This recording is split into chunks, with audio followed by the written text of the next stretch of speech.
Hello guys, for today's video, i-share ko sa inyo ang isa sa mga teknik ko para matagal yung pagka-soft or pagkalambot ng inyong cinnamon roll kahit na magtagal or mag-ilang araw pa siya sa reta naka-store lang. So, ang una niyong gagawin is pagsamasamahin yung inyong cream cheese. Dapat yung cream cheese nyo is nasa room temp na.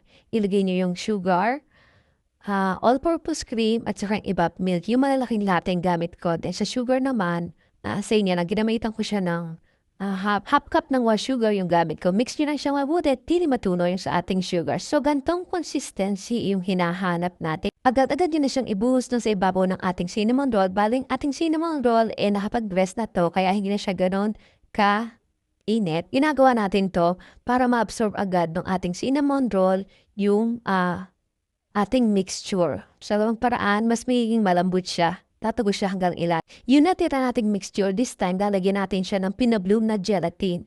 I-mix natin siya mabuti, then ibabalik natin siya sa rep. I-rest natin siya ng 30 minutes to 1 hour para lang mag-thick yung consistency. Tulad nito, kung mapapansin nyo is naging thick na siya. Medyo lumapot na. Ito yung consistency na hinahanap natin. So, ready na itong ilagay sa ibabaw ng sa ating cinnamon roll. Kung mapapansin nyo, yung ating unang mixture na nilagay dun sa ating cinnamon roll is naiga na.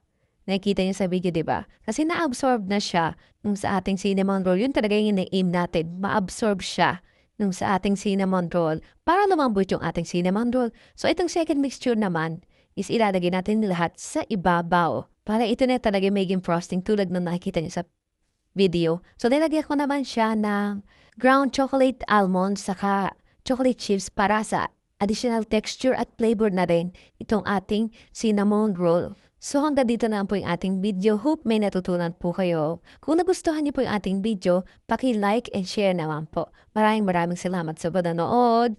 Bye!